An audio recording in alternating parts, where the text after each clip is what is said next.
نبی کریم صلی اللہ علیہ وسلم نے مدینہ پہنچ کر سب سے پہلے جس چیز کی طرف خصوصی توجہ اور کوشش فرمائی وہ شہر کے امن و امان اور باشندوں کے تعلقات باہمی کا خوشگوار بنانا تھا۔ آپ نے اس بات کو جاتے ہی محسوس فرمایا کہ مہاجرین کی جماعت مکہ سے آئی ہے، وہ اہل مدینہ کے لیے باعث اذیت اور معجب پیچیدگی نہ ہو۔ ساتھ ہی آپ کو یہ بھی خیال تھا کہ مہاجرین جنہوں نے دین کی خاطر انتہائی تکلیفیں برداشت کی ہیں اور اپنے گھر وطن عزیز و اقارب مال و زر خاندان اور برادری سب کو چھوڑ کر مدینہ میں آپ پڑے ہیں اور زیادہ پریشان دل شکستہ نہ ہوں۔ چنانچہ آپ نے ایک دن تمام انصار و مہاجرین کو ایک جلسہ میں جمع فرما کر اخوت اسلامی کا وعظ فرمایا اور مسلمانوں کے اندر بھائی چارہ قائم کر کے انصار و مہاجرین کے تعلقات کو نہایت خوشگوار بنا دیا۔ ایک مہاجر ایک انصار کے درمیان موافقت قائم ہو گئی۔ ابوبکر صدیق رضی اللہ عنہ کے دینی بھائی خارجہ بن زید بن ابی ظہیر انصاری بنے، عمر فاروق کے دینی بھائی عتبہ بن مالک انصاری ہوئے، ابو عبید ابن اجرح کا بھائی چارہ معاذ انصاری سے اور عبد الرحمن بن عوف کا سعد بن ربیع انصاری سے، زبیر ابن العوام کا سلمہ بن سلامہ سے، عمار بن یاسر اور حذیفہ بن یمان میں بھائی چارہ مستحکم ہوا۔ عرض ایک مہاجر کا ایک انصاری سے رشتہ اخوت قائم ہو گیا۔ چنانچہ انصاری نے مہاجرین کے ساتھ لے جا کر اپنے گھر کی ایک چیز سامنے لا کر رکھ دی اور کہہ دیا کہ آپ ہمارے بھائی ہیں، اس لیے ان سب سامان میں آدھا آپ کا آدھا ہمارا۔ حد ہو گئی۔ سعد بن اربع انصاری جو عبد الرحمن بن عوف مہاجر کے بھائی قرار پائے تھے، ان کی 2 بیویاں تھیں۔ سعد بن ربیع نے عبد الرحمن سے کہا کہ میری ایک بیوی جسے آپ پسند کریں میں اس کو طلاق دے دوں اور آپ سے اس کا نکاح کر لیں۔ سعد کی اس مخلصانہ پیشکش کو سن کر عبد الرحمن بن عوف نے شکریہ کے ساتھ یہ کہا کہ اللہ تعالیٰ یہ سب مال و متاع اہل و عیال آپ کو مبارک فرمائے، مجھے تو آپ صرف بازار کا راستہ بتا دیجیے۔ انہوں نے مدینہ کے مشہور بازار فینکا کا راستہ بتا دیا۔ عبد الرحمن بن عوف بازار گئے اور کچھ گھی کچھ پنیر خرید کے شام تک بیچتے رہے۔ اس طرح روزانہ بازار جاتے رہے اور تھوڑی ہی عرصے میں وہ کافی مالدار ہو گئے اور ان کے پاس اتنا سرمایہ جمع ہو گیا کہ انہوں نے شادی کر کے گھر بسا لیا۔ ان کی طرح دوسرے مہاجرین نے بھی دکانیں کھولی۔ ابوبکر صدیق نے کپڑے کی تجارت شروع کر دی، عثمان کھجوروں کی تجارت کرنے لگے اور عمر فاروق بھی تجارت میں مشغول ہو گئے۔ دوسرے مہاجرین نے بھی چھوٹی بڑی تجارت شروع کر دی۔ عرض باوجود یکا مہاجرین کے لیے انصار کا گھر مستقل مہمان خانہ تھا، مگر مہاجرین زیادہ دنوں تک انصار پر بوجھ نہیں بنے بلکہ اپنی محنت اور بے پناہ کوششوں سے بہت جلد اپنے پاؤں پر کھڑے ہو گئے۔ ایک دن ابوبکر صدیق یہود کے پاس ان کی عبادت خانے میں گئے تو ان میں سے بہت سے لوگوں کو انہی میں سے ایک شخص قصاص نامی کے پاس دیکھا۔ وہ ان عالم اور ماہروں میں سے ایک تھا اور اس کے ساتھ ان کے عالموں میں سے ایک اور عالم اشبہ نامی بھی تھا۔ تو ابوبکر نے فحاص سے کہا، افسوس فحاص، اللہ سے ڈر اور اسلام اختیار کر، کیونکہ واللہ تو اس بات کو جانتا ہے کہ محمد صلی اللہ علیہ وسلم یقیناً اللہ کے رسول ہیں اور تمہارے پاس اس کے پاس سے حق لے کر آئے ہیں جس کا ذکر تورات انجیل میں تم لوگ پاتے ہو۔ فحاص نے ابوبکر سے کہا، واللہ اے ابوبکر، ہمیں اللہ کی کوئی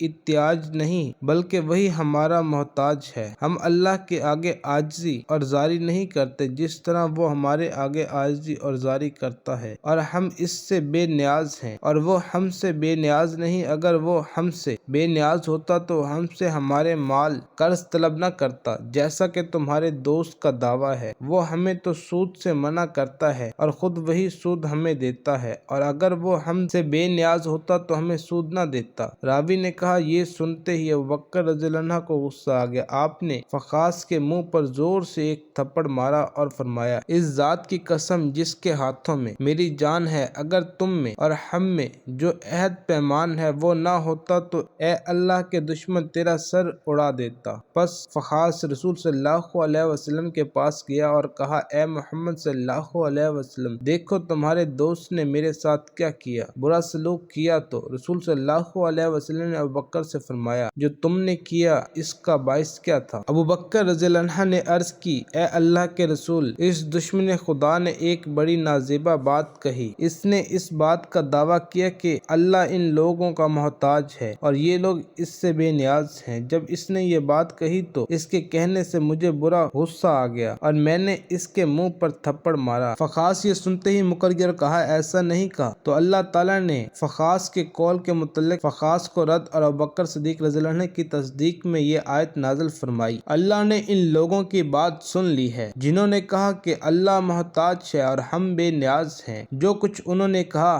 ہم اس کو اور ان کے انبیاء کے قتل کو ابھی لکھ لیتے ہیں، اور جب جزا کا وقت آئے گا تو ان سے کہیں گے جلا دینے والے عذاب کا مزہ ذرا چکھو تو۔ اور ابوبکر صدیق رضی اللہ عنہ کو جو اس معاملے میں غصہ آ گیا، اس کے متعلق یہ نازل ہوا، جن لوگوں کو تم سے پہلے کتاب دی گئی ہے ان سے اور جنہوں نے شرک کیا ہے ان سے ضرور تمہیں بہت سی تکلیف دہ باتیں سننا ہوں گی، اور اگر تم صبر کرو اور احتیاط سے کام لو تو یہ قطعی سفید کاموں میں سے ہے۔ پھر فخاس اور اس ساتھی یہودی علماء کی باتوں کے متعلق یہ ارشاد فرمایا، اور یاد کرو جب ان لوگوں سے عہد لیا گیا جن کو کتاب دی گئی کہ تمہیں لوگوں سے اس کو کھلم کھلا بیان کرنا ہوگا اور اسے تم چھپاؤ گے نہیں، تو انہوں نے اس کو اپنی پیٹھوں کے پیچھے ڈال دیا اور اس کے بدلے ذرا سی قیمت لے لی۔ تو کس قدر برا تبادلہ ہے جو وہ کر رہے ہیں۔ یہ لوگ خوش ہو رہے ہیں اپنے اس کیے پر کہ انہوں نے توریت کے مضامین میں اوٹ پٹانگ بیان کر دیے، اور چاہتے ہیں کہ جو کام اظہار حق کا انہوں نے نہیں کیا اس کی تعریف کی جائے۔ ان کے متعلق نیک خیال نہ کر، بس ان کے متعلق یہ خیال نہ کر کہ وہ عذاب سے چھوٹ جائیں گے، حالانکہ ان کے لیے دردناک عذاب تیار ہے۔ ہجرت کے دوسرے سال ماہ رجب یا ماہ صفر، ان دو پاک مہینوں میں سے ایک میں فاطمہ کا عقد نکاح عمل میں آیا۔ ام سلمہ اور سلیمان فارسی نے کہا ہے کہ فاطمہ جب عہد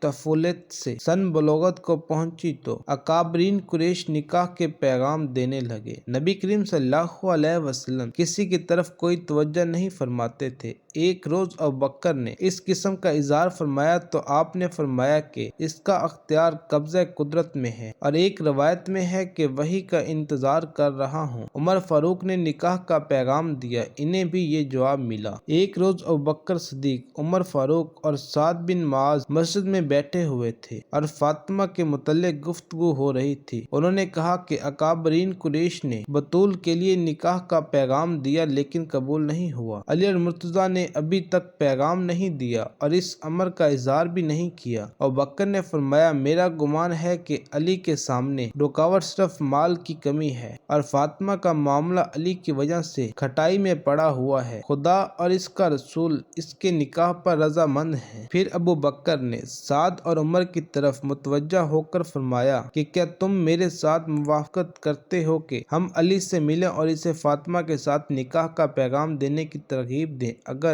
تنگ دستی اور فقر کی وجہ سے معذرت کرے تو اس کی امداد کریں۔ سعد نے کہا اے ابا بکر، خدا تعالی ہمیشہ آپ کو امور خیر کی توفیق عنایت فرماتا ہے، یہ بڑی اچھی بات ہے۔ اے ابو بکر، چلیے ہم آپ کے ساتھ ہیں۔ تینوں بزرگ مہاجرین و انصار کے سردار مسجد میں حیدر قرار کی تلاش میں نکلے۔ علی اپنے اونٹ کو ایک انصار کے تلخستان میں پانی پلانے لے گئے تھے۔ جب آپ نے تینوں بزرگوں کو دیکھا تو ان کے استقبال کو آگے بڑھے اور خیریت دریافت کی۔ امیر المومنین ابوبکر نے فرمایا اے ابو الحسن، نیکی کی کوئی ایسی خصلت نہیں جس میں آپ سبقت نہ لے جائیں، اور آپ کا نبی کریم صلی اللہ علیہ وسلم کے ساتھ ایسا مقام و مرتبہ ہے کہ کوئی شخص اس میں شریک نہیں۔ اکابرین و اشراف قریش نے فاطمہ کے لیے پیغام دیا لیکن شرف قبولیت حاصل نہ کر سکے، اور میرا گمان ہے کہ اسے آپ کے لیے روک رکھا ہے۔ آپ پیغام کیوں نہیں دیتے؟ علی نے جب یہ بات سنی تو رو پڑے۔ فرمایا اے ابو بکر، اس آگ کو نہ بھڑکائیے جسے میں نے بڑی تکلف سے تسکین دی ہے۔ آپ مجھے اس رغبت کی یاد دلاتے ہیں تو آپ کو معلوم ہونا چاہیے کہ کسی شخص کو ایسی رغبت نہیں ہے جیسے مجھے ہے، لیکن میرے لیے تنگ دستی مانع ہے۔ ابو بکر صدیق نے کہا اے ابو الحسن، ایسا مت کہیے، خدا اور رسول کے نزدیک دنیا کی کوئی وقت نہیں، تنگ دستی اور قلت مال کسی حیثیت سے بھی اس گفتگو کے لیے رکاوٹ نہیں ہونی چاہیے۔ علی نے اونٹ کھولا اور اس کی مہر کو پکڑ کر گھر لے گئے اور باندھ دیا، اور نبی کریم صلی اللہ علیہ وسلم کی زیارت کے لیے تشریف لے گئے۔ اس وقت نبی کریم صلی اللہ علیہ وسلم ام سلمہ کے گھر تشریف لائے ہوئے تھے۔ جب علی نے دروازہ کھٹکھٹایا تو ام سلمہ نے پوچھا کون؟ حضور نے فرمایا اے سلمہ اٹھو اور دروازہ کھول دو، یہ وہ مرد ہے جسے خدا اور رسول دوست رکھتے ہیں، اور وہ بھی خدا اور رسول کو دوست رکھتا ہے۔ سلمہ نے عرض کیا میرے ماں باپ آپ پر قربان ہوں، یہ کون شخص ہے جس کے متعلق آپ گواہی دیتے ہیں؟ حضور نے فرمایا میرے چچا کا بیٹا اور میرا بھائی علی بن ابی طالب۔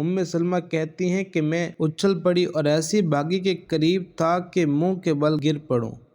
میں نے دروازہ کھول دیا، خدا کی قسم وہ اس وقت تک گھر داخل نہ ہوئے جب تک میں اپنے پھر وہ آئے حرم خانے میں نہ چلی گئی اور کہا السلام علیکم یا رسول اللہ۔ حضور نے فرمایا وعلیکم السلام یا ابا الحسن ورحمۃ اللہ وبرکاتہ، اور انہیں اپنے پاس بٹھا لیا۔ علی سر جھکائے زمین کو دیکھے جا رہے تھے، جس طرح کوئی ضرورت مند ہو لیکن شرم کی وجہ سے اپنی حاجت بیان نہ کر سکتا ہو۔ حضور پاک صلی اللہ علیہ وسلم نے فرمایا اے علی، میرا خیال ہے تم کسی چیز کے آرزو مند ہو مگر اسے بیان کرنے میں شرم محسوس کرتے ہو۔ جو کچھ تمہارے دل میں ہے کہہ دو اور شرم مت کرو، تمہاری خواہش پوری ہوگی۔ علی نے عرض کی یا رسول اللہ، میرے ماں باپ آپ پر قربان ہو، آپ کو علم ہے کہ بچپن سے ہی آپ نے مجھے اپنے والد ابو طالب اور ان کی بیوی فاطمہ بنت اسد سے اپنی ملازمت کے لیے مخصوص فرمایا، مجھے ظاہری و باطنی تربیت سے سعادت بخشی، اور یہ احسان و شفقت جو اپنے متعلق میں نے آپ سے مشاہدہ کیا اپنے والدین سے، اس کا عشرہ مشیر بھی ملاحظہ نہیں کیا۔ حق سبحانہ تعالیٰ نے آپ کی برکت سے مجھے اپنے آباء و اجداد کے باطل پن سے نجات دی اور دین قویم اور صراط مستقیم تک پہنچایا۔ میری عمر و زندگانی کا ذخیرہ عیش و کامرانی کا سرمایہ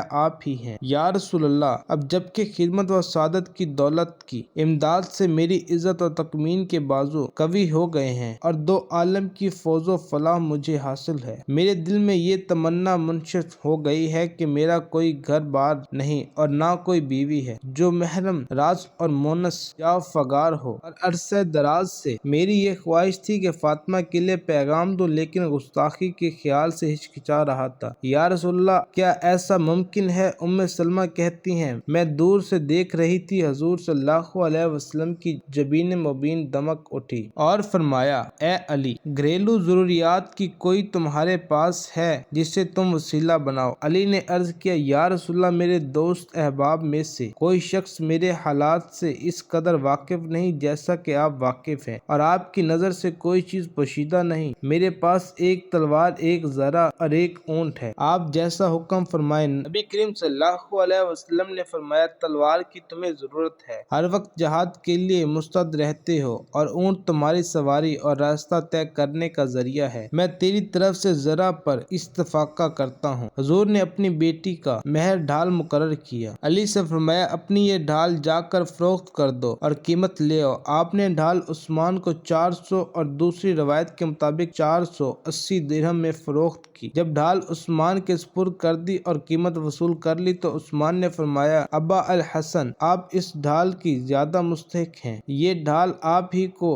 ہبہ کرتا ہوں۔ شاہ مردان چونکہ خود بھی سخی تھے، جب انہوں نے عثمان کے اس طرز عمل کو دیکھا شکریہ ادا کر کے ان کی خدمت میں حاضر ہوئے، ڈھال بھی درہم بھی آپ کی خدمت میں پیش کیے اور تمام صورتحال سے آگاہ فرمایا۔ نبی کریم صلی اللہ علیہ وسلم نے عثمان رضی اللہ عنہ کے حق میں دعائے خیر فرمائی۔ ان درہم میں سے مٹھی بھر درہم ابو بکر صدیق کو عطا فرمائے تاکہ وہ ضرورت خانہ داری کی چیزیں خرید لائیں، اور بلال اور سلیمان فارسی کو ساتھ کر دیا تاکہ بوجھ بن جائے تو اٹھا لائیں۔ صدیق فرماتے ہیں کہ ہم جب باہر نکلے میں نے گنا تو 360 درہم تھے، ان تمام سے میں نے فاطمہ کے لیے سامان خریدا جن میں ایک مصری گدیلا جو پشم سے بھرا ہوا تھا، ایک چمڑے کا گدیلا جس میں کھجور کے پتے تھے، ابا خیبری، چند مٹی کے برتن اور ریشم کا ایک پردہ تھا۔ یہ تمام چیزیں حضور صلی اللہ علیہ وسلم کی خدمت میں پیش کر دی۔ حضور نے جب انہیں دیکھا